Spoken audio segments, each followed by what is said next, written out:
Rocklahoma 2023 on the road to rock with Asking Alexandria. Hello. You guys will be playing here on the main stage tonight. That's what they tell me. Welcome to Oklahoma. You get around here often? Kinda, a little bit. I've done a couple hunts out here. I got a couple friends out here, so we make our way. We do the rounds. I heard that the single, I just got to jump right into it, Psycho, it's about you. No.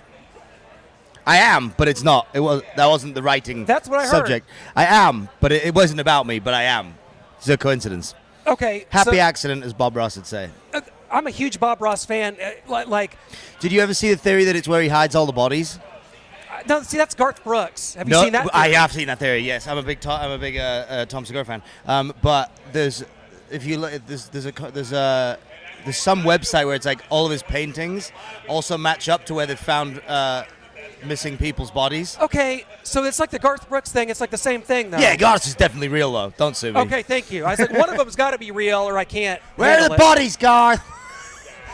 Okay, you're like me. We live in the same world, you and I, believe it or not. Because when Asking Alexandria first came out, I said, no. I was like, that's got to be like that. It's like 3 Days Grace. It's like Rev Theory, Theory of a Dead Man. And I was like, I'm not doing it. I was wrong. By the way, I think 3 Days Grace is like over there, so we'll keep it down. Are they here today? Yes. Oh. You guys, I was wrong. Way heavier, way more melodic. You guys blew me away, and it was something that I wasn't prepared for. When I heard the name, and I was like, oh, these blokes from England or whatever, you guys turned me into a fan early on. Well, thank you very much. Congratulations. I'm not easily swayed, but we live in the same world because we're both 80s rock guys. I am quite partial to a bit of 80s rock. I like the 70s a little more, but I do like my 80s. I liked it a lot more when I was doing lots of cocaine.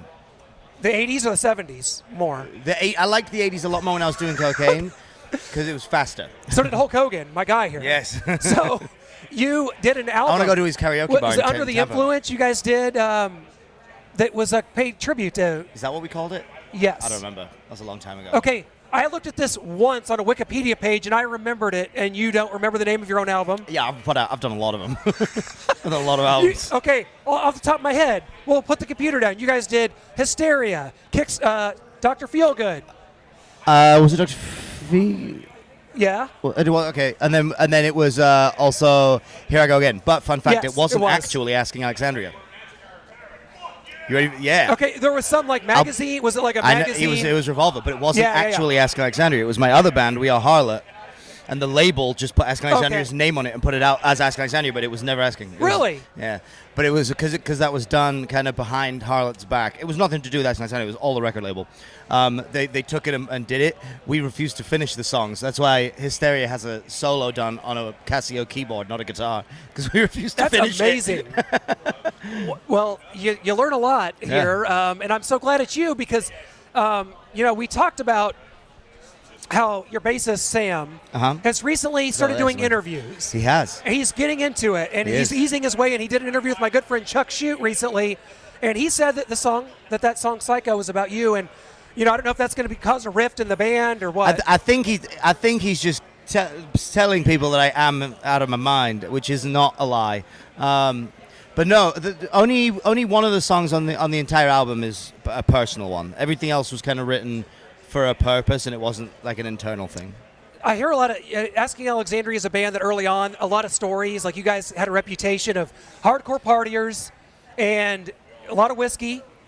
There was a lot of whiskey back then. And you were like losing contracts with whiskey because you just drank them under the table, all that. Well, no, it was. They're not going to like this, but I don't care. I don't like to call them a whiskey. It was Fireball. But they gave us a sponsorship deal, and we had that for all of a week. And I think we got to tour. They sent through like a case, and then the next day we emailed them and it's like, hey, we need to set up the next case. They were like, when do you need it from? We said, tomorrow.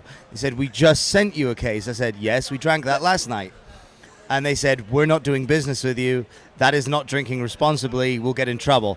And I've since learned that to be bullshit because I own a tequila company now, and Fireball are just run by pussies, apparently. What's that called? Let's plug it. Assassinado Tequila. I also have a seltzer called Nectar Seltzer. Better or worse than Sammy Hagar's Cubby Walk? A lot better. Really? Yeah. I thought that stuff was good, but it's like fine. $50. It's fine. We're a very, very, very high-end tequila, and we've finagled our way through the industry to get our costs down to compete at high, we compete with a price point with like Patron, Casamigos, that stuff, but we're putting out a much higher level product. Well, is that stuff available like here in the Midwest? It's going to be by the end of the year. Because we're here in Oklahoma. We're doing our national push right now. I don't know. I know like Sam has lived all over this country. Where do you live currently? And have you ever lived in Oklahoma? I have not lived in Oklahoma. I lived in Dallas for a long time. Okay. I have been in Florida for the last 5 years. Oh, good spot. Good choice. Actually, I just put that house on the market if anyone's trying to buy one. Where at? I'm moving back to Nashville. Green Cove Springs, home of Lynyrd Skynyrd. Wow. Yeah. And I love Nashville too. It's like you're... Yeah, I was in Nashville before, so I'm going back there. There's so much... It's like the new Sunset Strip is now in Nashville, Tennessee. Yeah. Damn. Okay, so the band has... Well, you know, we've all gotten older. I'm 39. I'm almost 40. I've gotten younger, believe it or not. You probably don't believe it because it's impossible. But tequila and the whiskey. But the new album, where do we go from here? You know, I guess the boring thing to say, if I was just a boring-ass host, I would say, this is a signal of... I thought you said boring-ass hoe at first. She's my girlfriend. I was like, it's such an odd... I don't know. I have no idea what you're about to say now. A boring host would say, this is where the band... This is a signal of where the band is. You're maturing. Nope. That's not what the album title means to you, is it? That's not what this album is. Because it's heavier than ever. It's the heaviest album I've heard from you guys since the beginning. I don't know what heavy means. True. I think it's just a word people on the internet use to just to argue. Something's heavier than something else, or something isn't heavy. And I've grown over the years to realize that no one knows what it means, therefore it is not real. But this album, the entire point of it was just for it to be a reflection of the last 15 years put into one place. We didn't try anything new. We didn't want to push the boundary. We didn't want to reinvent the wheel. We just wanted it to be something, because we've tried so many things, and we wanted it to be an amalgamation of all those things so that all those different pockets of fans could have one place to kind of call home and come together. I think my favorite part of Asking Alexandria is the more melodic side, but there's fans that say, oh, well, Danny doesn't scream like he used to. Yeah, what do you say to that? Well, I've started doing it again because of them. I don't particularly love it. But, you know, people want it, so we're going to give the people what they want. That's interesting, because I am more of a, you know, I like hooks, I like big choruses, I mean, your music is all-encompassing, and it's heavy, and it's everywhere. It is enigmatic. I'll come up with some more adjectives if you want. Yeah, keep going, keep going. 5 more off the top of your head. But that part, that kind of, we got Guar coming in here, by the way, after you, so you guys maybe could do a duet with them. We've hung out a couple times. There's some interesting fellas. Like, you guys are on tour. Actually, we had Tamjek from The Who was in here. Okay. How's it been? You only did a couple shows with them. Yeah, I haven't really gotten to spend any time with them. We met very briefly in France a month or so ago. And then we've kind of nodded heads to the corridor for the past 2 days. So that's been our experience thus far. When you get to these big festivals, there's going to be 30,000 people here. You guys are on the big stage. It's a major deal. Do you prefer shows like this, or maybe you get a shorter set? It might be 50 minutes to an hour, or do you like, maybe 1,000-person theater where you get an hour and 40 minutes? Or we've been very fortunate that we haven't seen 1,000-person theater in a minute. While they were fun. It depends on the project, because I very often say, like, no, I want something like this, or I want an arena. I'd rather do a support tour 2 nights in an arena than I would do a headline show to 3,000 people. And most people then think it's like, oh, well, he just wants to play in front of big crowds. It's not, because if I'm doing like my music, I've played stages like this with my music and I don't enjoy it. It's contextually, Asking belongs on a big stage in front of lots of people, so I like this environment. For the stuff I do outside of Asking, I want that to be in a much more intimate environment, like sub 500 people, and it'd be like something special there. So for Asking, I like it. I like this. If I could, my end game, just do festivals. Yeah, no concerts. A lot of bands that are doing that. Yeah, listen. I don't ask for much. Just give me Avenged's career, and I'm happy. Just give us what Avenged Sevenfold have, and we'll be fine. I was thinking about them the other day. I'm a bigger fan of Asking, to be honest with you. You hear that? I am. I think that, Hail to the King came out. It was a big deal, but I think you guys, there's been a journey here. Stand Up to Scream, that's 2009. Here we are, 2023. When you talk about this being an amalgamation, That's a tougher word to say in like Midwestern English, I think. It just rolls off for you. Yeah, we just say that's how we describe breakfast. Okay, we'll get back to the journey, but this is what I really want to know. There's something about British bands, they come to America, it's like women flock to British accents, they do. They do. Was that like a pitfall early on for you guys? Not only just the... No, I thought it was very cool. Yeah, I mean, it seems like it would be, but it's... I did abuse that power. As we're going to ask Gavin Rossdale, it's like it's got to be a bitch, being that good looking and having a British accent. And charming and handsome and funny. Like, that's not me. It's a curse! I tell you, it's a curse. Was it? But I don't know. Are you married these days, or? I'm not. I'm in a relationship with a very nice lady. Okay. I was married to a woman. Yeah, she was there. Oh. Well, we live and learn. We live and learn. We live and we learn. Do you, musically, okay, we'll get back to the journey, the boring stuff. Boring ass host again. Yeah. 2009, you released Stand Up to Scream. The journey to now, that's been, 14 years now. Do you feel different in any way? Do you feel like you're a better singer, a better musician, that the band has grown musically? I would hope so. Yeah. I always ruffle feathers with this because people take it personally, and I do not mean it that way. Remember, it's, after all, my album. I don't like it. You don't like this album? Oh, this album. I thought you meant the first one. No, the first one. Okay. I had sang for all of maybe a month or two ever.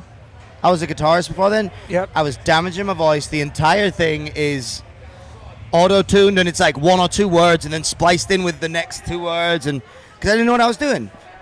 I didn't know how to write songs. I didn't know how to write lyrics. All of the entire lyrics of that first album was made up of just putting notes together from my notepad that kind of rhymed together. So it doesn't mean anything. Sure. They weren't even written as songs.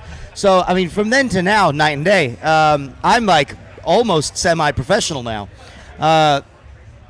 Me too. I've grown to take it very seriously, especially over the last few years, and the last 5 years especially. Before then, I didn't understand it enough. I think I took a lot of it for granted. And then it was more so like when I fully stopped screaming and I was just singing more, especially doing non-Asking Alexandria stuff, I realized how much work I had to do. Right.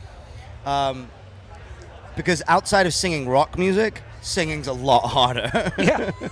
Because there's so many details and so much very fine control points you need to have power with.